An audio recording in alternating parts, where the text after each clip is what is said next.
programs all the way up to the national level in Toastmasters. In 2003, started his stand-up comedy career. Along the way, he has performed at all the top venues in the world, including Improv's, Comedy Zone, Yuck Yucks in Canada. He's played principal roles in Bollywood movies, 9/11, and TV serials.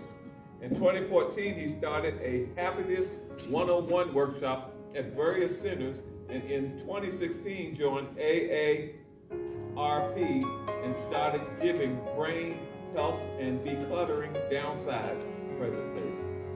Please, guys, this is a time that you can really take part now. Please join me and welcome Mr. Paul Singh. Let's hear it.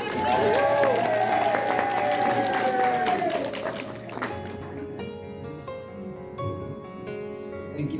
Good morning, everybody. Can you all hear me? Yeah. Awesome. Once again, my name is Paul Singh, and I'm with AARP. I retired in 2016, and that's when I decided, it's enough making money. Now I got to give back to the society. And so I started doing these presentations, and I became a volunteer for AARP. And my friends, they don't understand the concept of volunteering. They ask me, they go, "Oh, you're a volunteer? How much does that pay?" I'm like, "It pays zero." "Then why do you do it?" "I do it for peace of mind."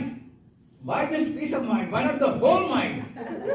So they don't understand, and my family makes fun of me. They go, "We know why you like to go to senior center. Because you can tell the same joke every week." And they laugh every time. But that's not true. I tell you, some of these seniors are very smart. One time it was Halloween, and I went to the senior center, and I wore my favorite green turban. So as I walk in, this lady, she opens the door for me. She's such a sweetheart. She opens the door for me. She says, and she looks at me, she says, "Young man, nice hat." I said, "Thank you, ma'am. That's not a hat. It's a turban. I'm from India. I'm a Sikh." She says, "Well, I hope you're not contagious." So, they're very smart. She knew what I was talking about. One time I went to the this assisted living place. And, I told my favorite joke, and they used to laugh all the time at that joke. And one time I told my favorite joke, and nothing. They all hissed. They all went like this. But they were clapping, but they would go, and I told my other joke, and did the same thing. So I went to the director, I'm like, "What's going on?" She says, "Paul, don't take it personally. We're out of denture glue."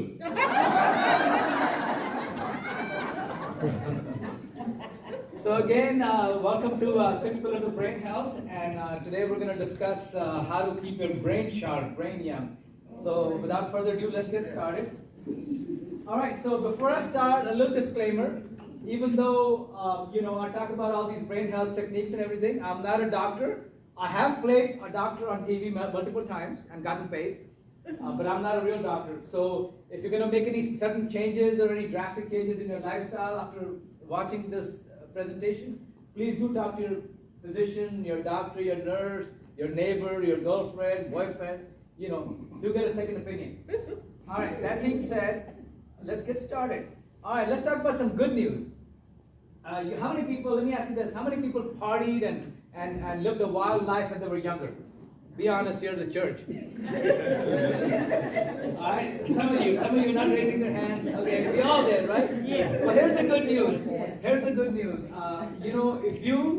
If you behave now and follow these 6 steps that I'm going to talk about, you can recover some of those brain cells that you lost while drinking and all that. So that's the best part, So you can optimize and minimize the chance of cognitive diseases if you behave now. So there is some relief. All right. So today our agenda is very simple. We're going to talk about the 6 pillars. I'm going to tell you the 6 pillars. They are: be social, which is to interact with people like you do right now, and engage your brain, which means learn something new every day, manage stress, and then ongoing exercise, and then get good sleep, and then finally eat right. Okay? Don't worry, you don't need to write this down. I'm going to give you a formula that you'll remember for the rest of your life. Okay? I'm a formula guy. I'm an Indian guy. I grew up with formula. So I'm going to give you a formula that you'll remember. You don't need to take notes. Just laugh with me, enjoy with me. And also, before I get started, I have to tell you a little story. I was at a party one time, and there was a social bully. How many people know what a social bully is? Social bully. Social bullies are people who are good looking, very well connected, but they use that power to oppress you, to keep you down, to kind of make you look bad. And like, for instance, the social bully will shake hands with everybody but avoid you. And so he kept ticking me off to the point where I finally told him off in front of everybody. And so he had me removed from the party. And that was kind of embarrassing for me and the family, and so that day I learned a very important lesson. I made up my mind that from now on, I'll never, ever, ever drink again. With that guy. So I learned a very important lesson. I said, I learned how to have fun and party without drinking. Okay? And the best part about that is if you can party and have fun without drinking, you can party all the time. Right? Who's going to stop you? So now I party all the time. I'm partying right now. Okay? But there's some rules to my party. And that rule is very simple. It starts with P-A-R-T-Y. I use the acronym P-A-R-T-Y. P stands for participate. I want you all to participate. Okay?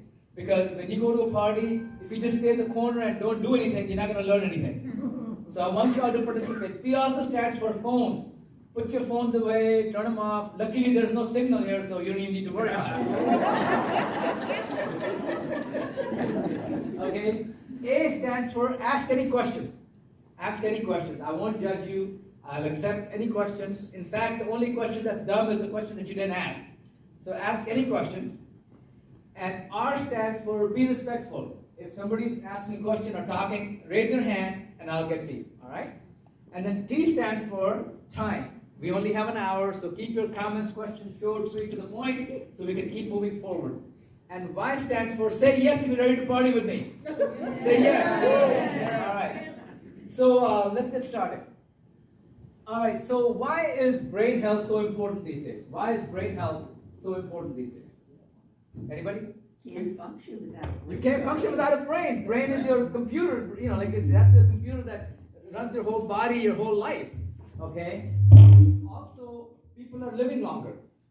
We saw some people who are pushing 90s and close to 100, God bless them. And I want to be just like you, Ellen. Mary Ellen, you said you're 90-something? 93. 93, God bless you. You don't look a day over 63.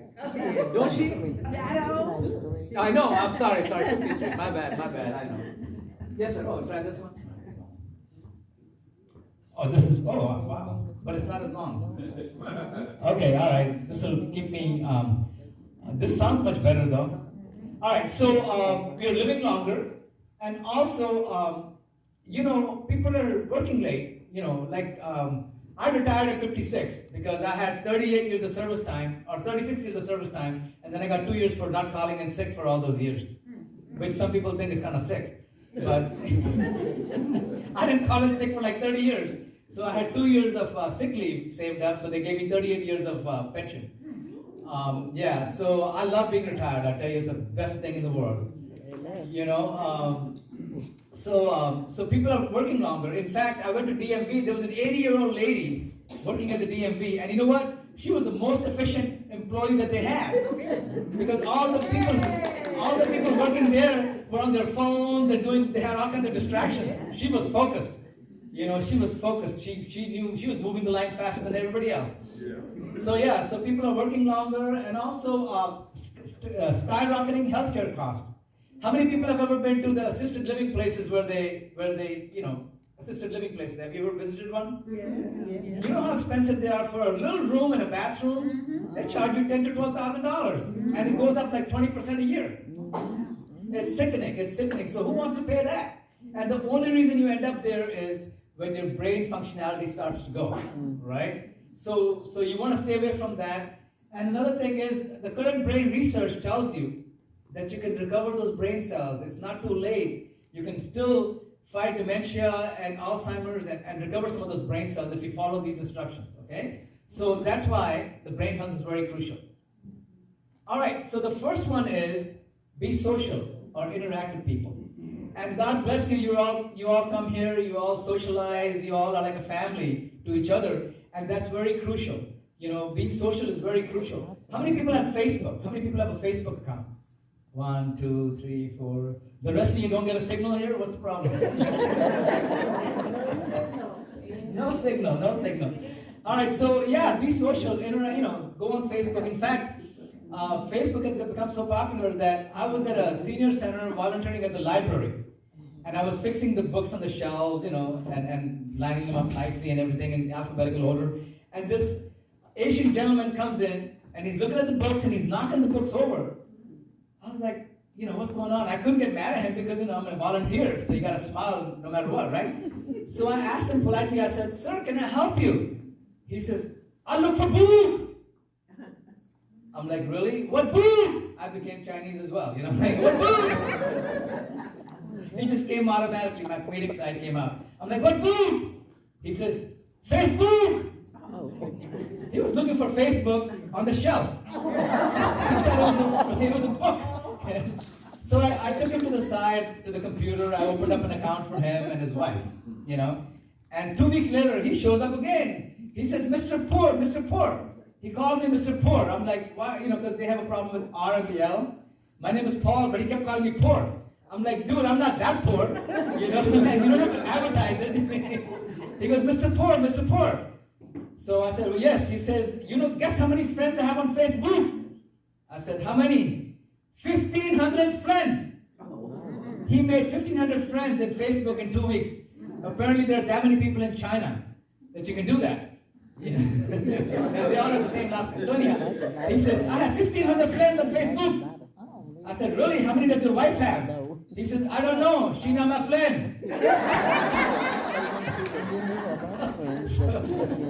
So, Facebook is great. Now be careful. People who have Facebook, be careful. Facebook has now become a very major phishing place. They're targeting people. Like there'll be a Costco ad, and you think it's a Costco ad. It's not. It's somebody else's ad that pretends to be Costco. And so you click on it, they take your information, and next thing you know, your account is hacked. Your credit card is hacked. So be careful. Yes, ma'am. I can, with that, when my husband died, and I was on Facebook, and somebody hacked into it, and all the ladies, all my friends from church, they were calling me and says, "Do you need money? We'll help you." And I said, "No." And that person had hacked in, and of course all of my people were there, and they asked all of them to send me, it was supposedly me, money. And I thought, what in the world? Oh yeah, exactly. So be careful. Don't go clicking on extraneous things. If you don't, if something sounds too good to be true, stay away from it, because they're phishing. They're phishing, and they especially target seniors because they know seniors are not that tech savvy, so they're easy targets. My sister, she's 75, and she did the same thing, and her phone was hacked, her computer was hacked.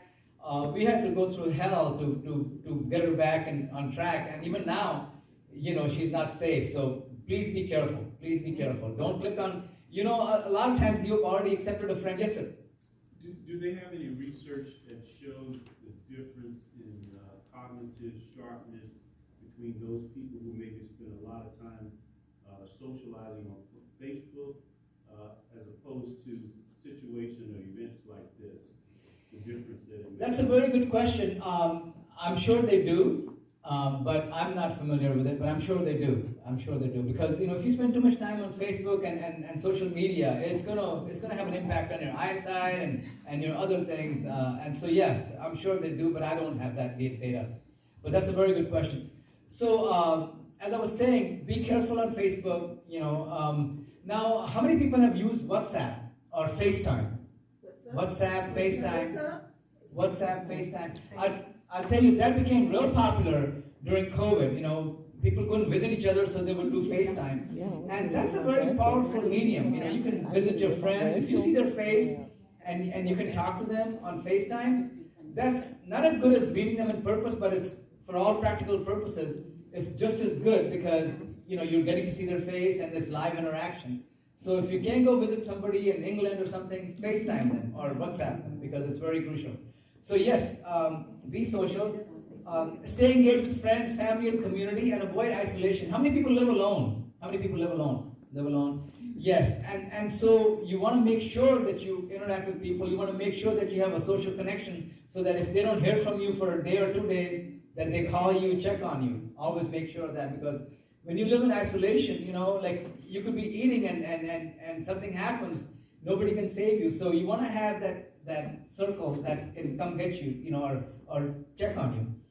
Also, how many people have pets? Pets. Pets are a very, very awesome way to break the isolation. When you take care of a pet, I've noticed people who have pets don't age as fast, because a pet will make sure that you take them for a walk, and so it's very crucial. People who have pets are not easily depressed. They've done studies on that, and they found that people who have pets live a lot longer than people who don't. So if you live alone, get a pet, do something like that, so that you can move on. In fact, I learned some of the most valuable lessons from my pet. Okay, I learned how to love from my pet. Think about it. You do everything for your pet. You cook, you clean, you wipe their whatever, you take them for a walk. Your pet has a dental plan, a health plan, 401k, and everything. How did the pet earn that? Just by being loving and sincere to you, right? Just by being fond of you, loving and sincere to you. So I learned that if you love, care, and be sincere to anybody who's a decent human being, they'll become your family. Okay? All you gotta do is love, care, and be sincere. 3 things: love, care, and be sincere, and you can create families all day long. I do that all day long. I love and I care and I'm sincere, even to strangers, because to me, we all came from the same factory. We all came from the silver. We're all brothers and sisters. So if you get that phenomenon in your head, you can have families throughout the world, right? So having a pet is a very, very good thing. Now let me ask you all, how do you stay socially engaged? Anybody who's doing something unique to stay socially engaged? Anybody got a unique idea? TV. I just play video games. Yeah. Video games? Or do you live with other people? I watch TV. Yeah, one of them. Okay, good. That's another way. Anybody else? I learned, but ain't social. That's what I do. Over the telephone? Exactly, over the telephone. Hate it. Right? Telephone? Anybody else? Church is very good. Church is awesome, because not only do you come here and interact, you have a social circle, you praise the Lord, and prayer is such a powerful thing. Prayer is such a powerful thing. You ask and you shall receive. So, all right, moving forward. Okay.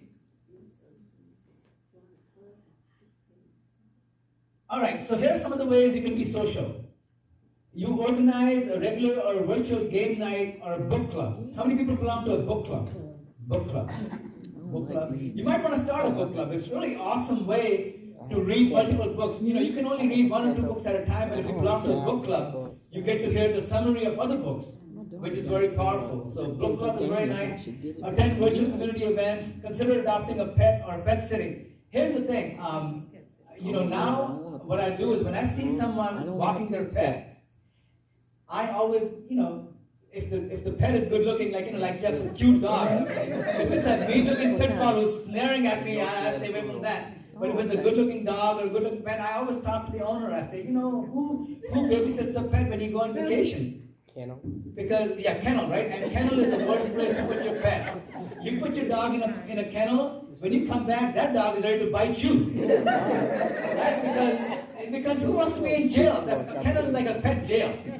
Okay? So what I do is, like, if I see my neighbor who's walking the dog, I say, who takes care of your dog when you go on vacation? Then I give him my number. I said, look me up. I'll watch it for free.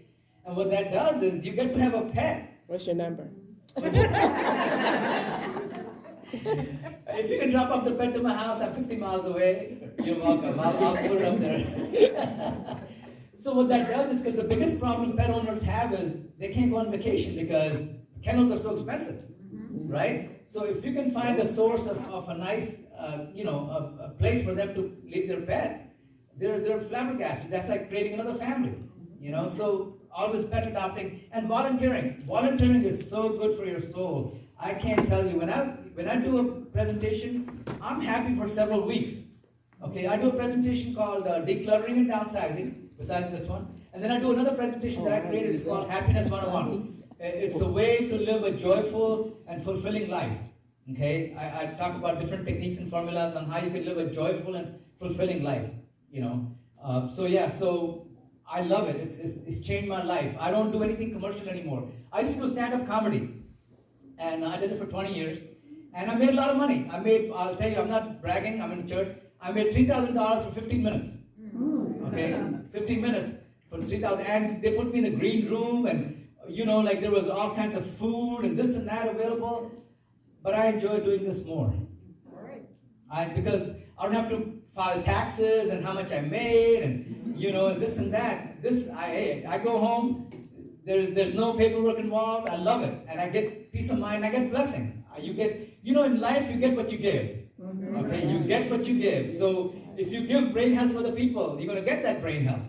Because I can be a hypocrite and tell you to do certain things, and then I go out and smoke outside. That's not going to be good, right? So I have to behave. I have to be accountable to myself. So you get what you give. So volunteering is a great way. All right. And here's a way if you want to volunteer for AARP. AARP is a great organization. They look out for seniors. There is no politics. There's no, it's just a very, very good organization. So if you want to volunteer for them, you can take a picture of this, and but they're awesome. All right, moving on.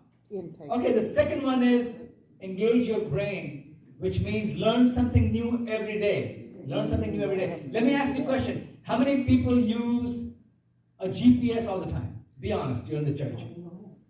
2, 3, 4, 5. Okay, I'm proud of you guys. Here's my GPS is awesome. No doubt. I don't know how we found our way before GPS. I don't know how we got to where we got to. Remember, people used to tell stories. It was such a pain before GPS. Like, if I had to come here, I would have to like write a whole essay. I'd be calling Irma like 13 times, and she'd be giving me instructions, But people used to give some weird instructions. They used to say, okay, you go 5 miles and then you'll see a dog. If you see a yellow dog, make a right. If you see a red dog, make a left. They would give such oblique landmarks, and then you'll see a van parked over there. Keep going straight. I would get all kinds of instructions. And then, to come here, I would have a whole page of instructions. And I would still be lost. But GPS is great. So here's my rule. What I do is I'll use a GPS going inbound. But I pay attention. So that outbound, I make an attempt to go without GPS. Okay, and get lost. But see, you can afford to get lost because there's no time pressure, right? So you can. So what I do is I keep the GPS in my back pocket, meaning it's there in case I need it. But I try to, like for instance, I know I'm going to make left here and then go all the way about 6 miles and then make another left. Okay, and then I'll try to do it without going to the GPS. Now what I do is I'll turn the instructions off. I'll turn the sound off, so the GPS is playing in the background in case I get lost. But I won't look at it. I'll just try to do it myself. So that kind of helps me memorize, because you want to keep growing. You want to keep learning. All right, so what are some of the ways to challenge your brain? What are some of the things you can do to challenge your brain? Crossword puzzles. Beautiful. I love it. Who said that? Beautiful. Crossword puzzle is so awesome. Because not only are you're also creating more vocabulary. You're increasing your vocabulary. It's one of the best. I think it's even better than Sudoku. Crossword puzzle is better than Sudoku, and I'll tell you why. Because Sudoku will engage your brain, but you're not learning anything new. Whereas crossword puzzle you'll learn a lot of new words. Yeah, you do. And sometimes I'll come up with words. You know how when people are stuck for a word, and then I will be able to help them with that word, and they're like, "How did you know? You're not even born in America. How the hell, it's from crossword puzzle." I'm surprised. So it's awesome. Also pursue new interests. How many people take classes and learn new things? Classes. Anybody taking classes? Not right now, I have taken them. What are you taking, Irma? I am taking a class in the New Testament. Beautiful, beautiful. Anybody else? Take classes. I'll tell you what I do. I'm taking ballroom dancing classes. Actually, I volunteer at a senior center. What happened was that my friend teaches ballroom dancing at different senior centers. And one of the biggest problems he has is people falling. Because seniors sometimes they lose their balance and they fall. So I volunteered. I said I will also help out with the dance classes, but I'll also keep an eye on somebody who's shaky. You know, if we're about to fall, I'll go grab them. You know, I'm kind of like a lifeguard on land. And so they like it because you know, when somebody falls, the dance instructor has to fill out all kinds of paperwork, all kinds of reports, and some of the times the classes were canceled because of that. So with me being there, he can write down that we have people who will catch you before you fall. So we've started the classes back up again. So it's a win-win situation, you know. And I love it. I've learned, in the recent years, I've learned tango, bachata, merengue, salsa, foxtrot, waltz. You know, so it's wonderful. It's a great way to engage your brain and to have physical, you know, muscle memory. So I would encourage you guys to start something like that here if somebody has any ballroom dancing experience, or you can just play on YouTube. Play the dance class on YouTube and you guys can practice. So it's really, really good way. Also challenge your thinking. Okay, so how are you, you said crossword puzzle. Anybody else doing anything unique? Yes? Well, Ella? how about your word? I'm a puzzle person. Puzzle person. Yes, absolutely. Any kind of riddles, puzzles. Another thing you guys can do that's a lot of fun and it creates a lot of humor is have a joke night. Okay? Have a joke night. You know, Tucson over here is very, very humorous. He can start out as a MC, and then you all can just learn a joke or two from the book. Come up here and tell a joke. That makes you laugh, you support each other, and it engages your brain, you learn new jokes. What's the best way to remember a joke? Can anybody tell me? What's the best way to remember a joke? Write it down. Okay, good. Write it down, and then carry that notebook with you all the time. Yeah. Among other things. I'll tell you the best way to remember a joke is tell it to 5 people. Tell that joke to 5 people and they'll get burned in your memory. Okay? You learn more by teaching. How many people are taking language classes? Language classes? I tried to take French. I did It's on, Bible. Beautiful, Duolingo. Beautiful. I'm learning Spanish. I already know 4 languages. I'm learning Spanish and Korean.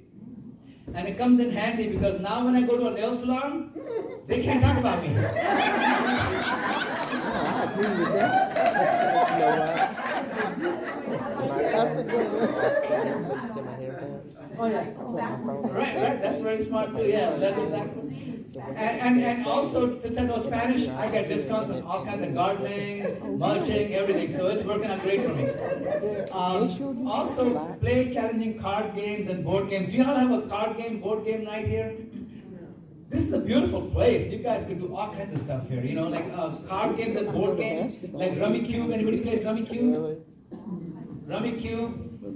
Awesome game. You know. So there's all kinds of stuff you can do that will keep your brain sharp.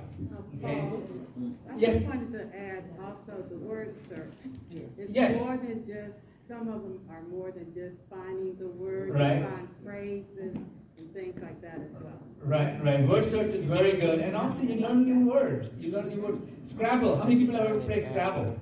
Scrabble is a great game, you know, great game.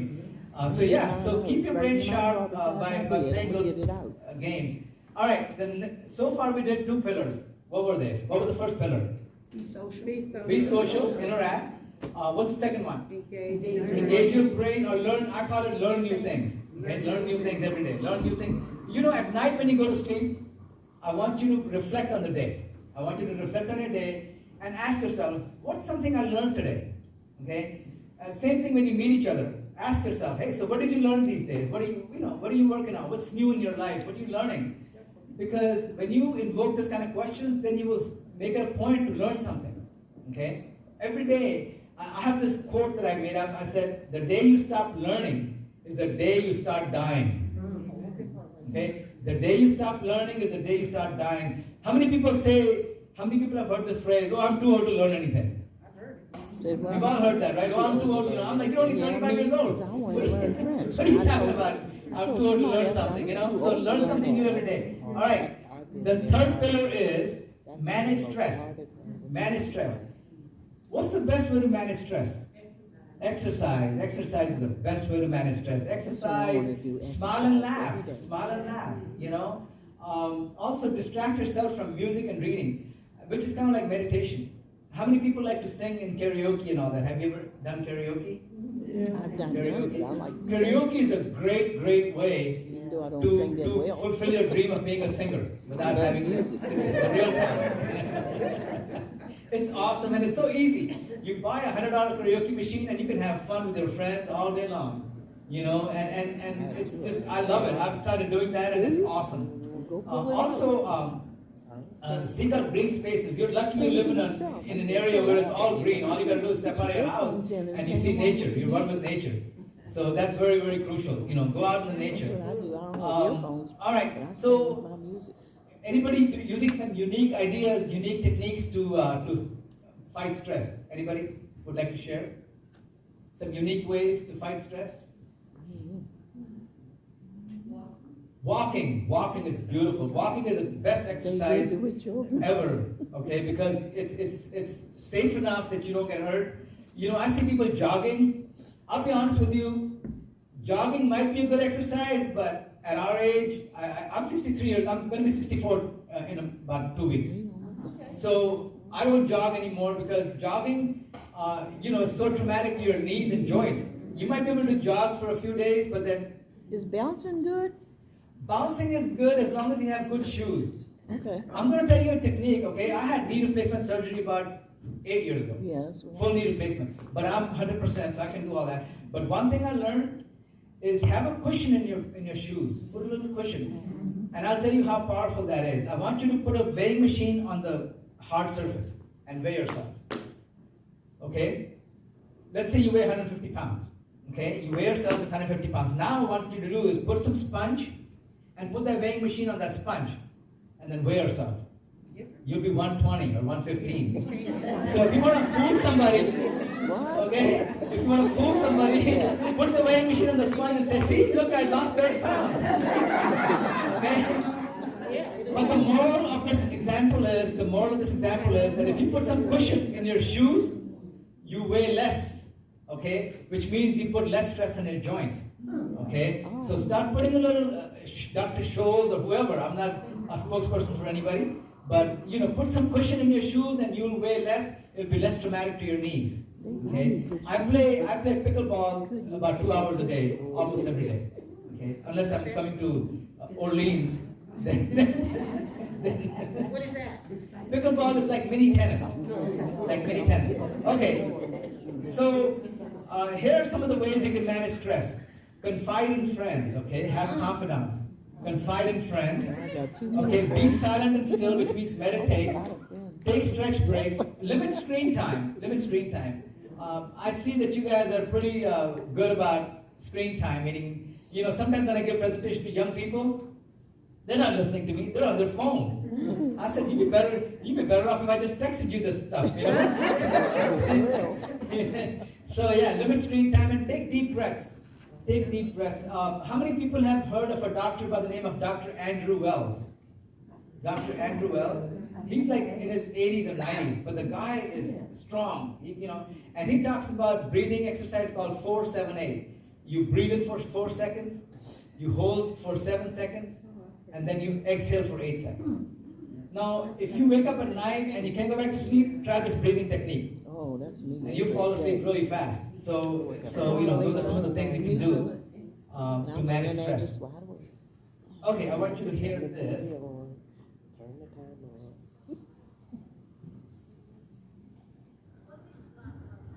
My stepdaughters, but I find that they're laughing at me and not with me. Laughter. It's universal. The dictionary calls it an expression of emotion with an explosive vocal sound. But it's so much more than that. And our ability to laugh adds depth to our daily life. It engages various brain networks, including those that process information and search for patterns. What can you do to bring more laughter to your life? Talk with friends about fun memories. Learn to laugh at yourself. See how laughter may also be good for your brain health.